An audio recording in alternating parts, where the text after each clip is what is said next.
السلام علیکم۔ آج کی اس ویڈیو میں آپ کو بتاؤں گا کہ حضرت دخیہ کلبی رضی اللہ تعالی عنہ کون تھے، ان کی کیا خصوصیات تھیں جن کی وجہ سے جبرائیل علیہ السلام ان کی شکل میں آپ صلی اللہ علیہ وآلہ وسلم کے پاس آتے تھے، اور حضرت عمر فاروق رضی اللہ تعالی عنہ نے انہیں پردے کا حکم دیا۔ ناظرین، حضرت دخیہ کلبی بن خلیفہ بن فروہ بن فضالہ مشہور صحابی ہیں۔ آپ کا پورا نام دخیہ بن خلیفہ ہے۔ دخیہ کا معنی لشکر کا سالار ہے۔ آپ رضی اللہ تعالی عنہ کا تعلق قبیلہ بنو کلب سے ہے۔ آپ رضی اللہ تعالی عنہ کا شمار کابر صحابہ کرام رضی اللہ تعالی عنہم میں ہوتا ہے۔ مالدار تاجر تھے۔ نبی صلی اللہ علیہ وآلہ وسلم کی خدمت میں اکثر تحائف بھیجا کرتے تھے۔ دخیہ کلبی رضی اللہ تعالی عنہ بہت حسین و جمیل تھے۔ مدینے میں ان کے حسن جمال کے چرچے تھے۔ اجلی نے اپنی تاریخ میں عوانہ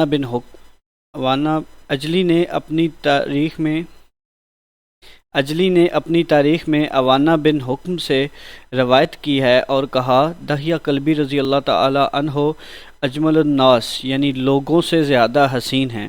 ابن حجر عسقلانی رحمۃ اللہ علیہ فرماتے ہیں، خوبصورتی میں دخیہ کلبی رضی اللہ تعالی عنہ ضرب المثل تھے۔ خود نبی کریم صلی اللہ علیہ وآلہ وسلم نے فرمایا، جبرائیل میرے پاس دخیہ کلبی کی صورت میں آتے ہیں، اور دخیہ خوبصورت آدمی ہیں۔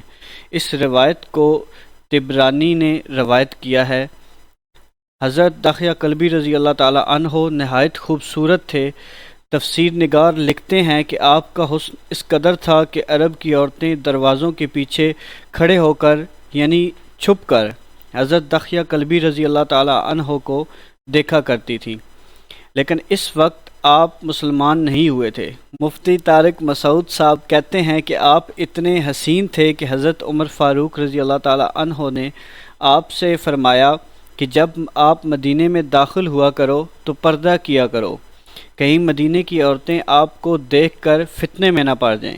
ایک دن سرور کونین تاجدار مدینہ حضرت محمد مصطفیٰ صلی اللہ علیہ وآلہ وسلم کی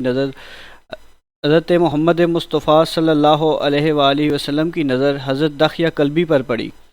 آپ صلی اللہ علیہ وآلہ وسلم نے حضرت دخیہ کلبی کے چہرے کو دیکھا کہ اتنا حسین نوجوان ہے، اور آپ نے رات کو اللہ تعالیٰ کی بارگاہ میں دعا مانگی، یا اللہ اتنا خوبصورت انسان بنایا ہے۔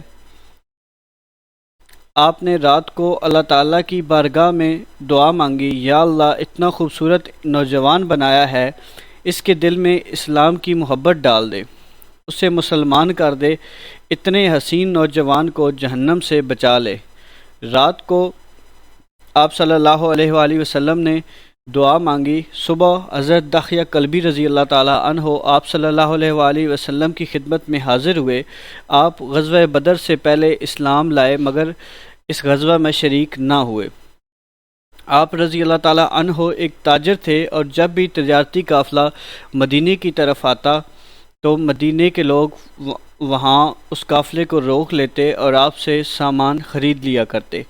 ایک مرتبہ رسول صلی اللہ علیہ وآلہ وسلم کی بارگاہ میں کچھ کپڑے لائے گئے تو پیارے آقا حضرت محمد مصطفیٰ صلی اللہ علیہ وآلہ وسلم نے ان میں سے ایک کپڑا آپ کو عطا کیا اور فرمایا کہ اس کپڑے کو 2 ٹکڑے کر لو، ایک ٹکڑے سے اپنی قمیض بنا لینا اور دوسرا اپنی بیوی کو دے دینا، وہ اس کو اپنی اوڑھنی بنا لے گی۔ جب آپ جانے لگے تو فرمایا، اپنی بیوی سے کہنا کہ اس کے نیچے کوئی دوسرا کپڑا لگا لے تاکہ بدن نہ جھلکے۔ سن 7 ہجری ماہ محرم الحرام میں رسول صلی اللہ علیہ وآلہ وسلم نے مختلف بادشاہوں اور سرداروں تک اسلام کی دعوت پہنچانے کے لیے خطوط لکھوائے، اور ایک ہی دن میں 6 قاصدین کو روانہ فرمایا۔ ان میں سے ایک معزز قاصد مکتوب مبارک لے کر روم کے بادشاہ ہرقل کے پاس پہنچے تو اس نے کہا، میں جانتا ہوں کہ تمہارے صاحب نبی اور رسول ہیں، اور یہ وہی ہیں جن کا ہم انتظار کر رہے تھے اور جن کا تذکرہ ہم نے اپنی کتابوں میں پایا ہے، لیکن اہل روم کی طرف سے مجھے اپنی جان کا خطرہ ہے۔ اگر یہ خوف نہ ہوتا تو میں ضرور نبی آخر الزماں کی پیروی کرتا۔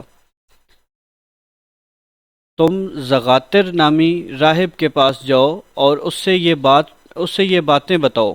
اس کی عزت ملک روم میں مجھ سے بھی زیادہ ہے اور اہل روم کے نزدیک مجھ سے زیادہ کی بات قابل قبول ہوتی ہے۔ تم دیکھو کہ وہ کیا کہتا ہے۔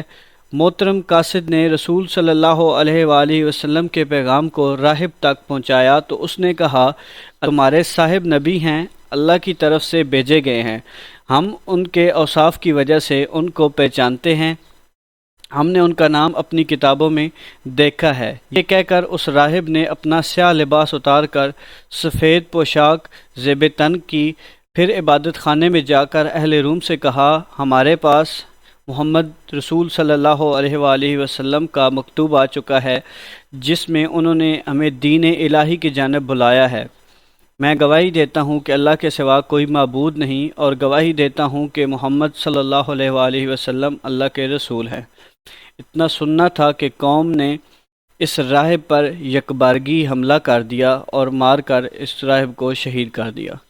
رسول پاک کے قاصد دوبارہ شاہ روم کے پاس پہنچے اور اس راہب کا معاملہ بتایا۔ شاہ روم کہنے لگا کہ میں نے تمہیں پہلے ہی کہا تھا کہ مجھے اپنی جان کا خوف ہے، ورنہ اس راہب کا مقام و مرتبہ تو اس قوم کے نزدیک مجھ سے بڑھ کر ہے۔ رسول صلی اللہ علیہ وآلہ وسلم کے منتخب کردہ یہ معزز محترم قاصد حضرت سیدنا دخیہ کلبی رضی اللہ تعالی عنہ تھے۔ آپ نے غزوہ احد اور بعد میں تمام غزوات میں شرکت کی۔ سن 6 ہجری جمادی الاخری میں آپ شاہ روم کے پاس سے آ رہے تھے۔ اس وقت آپ کے پاس شاہ روم کی جانب سے ملنے والے تحائف بھی تھے۔ جب آپ ایک وادی میں پہنچے تو ایک قبیلے والوں نے حملہ کر کے آپ کو لوٹ لیا، مگر اس قبیلے میں موجود مسلمانوں کو اس بات کا علم ہوا تو انہوں نے مزاحمت کر کے سارا سامان برآمد کر کے آپ کے حوالے کر دیا۔ آپ وہاں سے نکلے اور آستانِ نبوت پر حاضر ہوئے۔ دروازہ کھٹکھٹایا، اندر سے ارشاد ہوا، کون ہے؟ عرض کی دخیہ کلبی۔ حکم ہوا، اندر آ جاؤ۔ آپ بارگاہ رسالت میں حاضر ہوئے اور سارا ماجرا کہہ سنایا۔ حضور صلی اللہ علیہ وآلہ وسلم نے ان لٹیروں کی سرکوبی کے لیے حضرت سیدنا زید بن حارثہ رضی اللہ تعالیٰ عنہ کی سربراہی میں 500 سپاہیوں کا ایک لشکر روانہ فرما دیا۔ حضرت زید بن حارثہ نے اس میدان میں بھی فتح کا جھنڈا گاڑا۔ اس مارکے میں حضرت دخیہ کلبی بھی ساتھ تھے۔ آپ مارکے یرموک میں شاہ سواروں کے ایک گروہ پر سالار کی حیثیت سے شریک تھے۔ ناظرین، شام کے شہر مشق کے ایک گاؤں میں آپ کا قیام رہا۔ ایک مرتبہ رمضان میں آپ اپنی بستی سے سفر کر کے دوسری بستی تشریف لے گئے۔ مسافر ہونے کی وجہ سے آپ کے بعض رفقا نے روزہ نہیں رکھا تھا۔ سفر میں ساتھ روزہ رکھنے والے کچھ لوگوں کو یہ بات ناگوار گزری۔ جب آپ اپنی بستی میں واپس تشریف لائے تو جن لوگوں نے روزہ رکھا تھا ان کے بارے میں ارشاد فرمایا، اللہ کی قسم، آج جو میں نے دیکھا ہے اس سے دیکھنے کا گمان بھی نہیں کرتا تھا کہ لوگ سیرت رسول صلی اللہ علیہ وآلہ وسلم اور اصحاب رسول کی طریقہ کار سے اتنے بے رغبت ہو گئے ہیں۔ اس وقت آپ نے دعا کی، اے اللہ میری روح قبض فرما لے۔ آپ کا وصال حضرت سیدنا امیر معاویہ رضی اللہ تعالی عنہ کے دور میں ہوا۔ آپ کی قبر مبارک مزہ گاؤں کے ایک پہاڑ کی چوٹی پر واقع۔ یہ آج کی ویڈیو حضرت دخیہ کلبی رضی اللہ تعالی عنہ کے بارے میں تھی۔ امید ہے آپ کو اچھی لگی ہوگی۔ اپنی رائے کا اظہار کمنٹ میں ضرور کیجیے گا۔ انشاءاللہ ملتے ہیں اگلی ویڈیو میں۔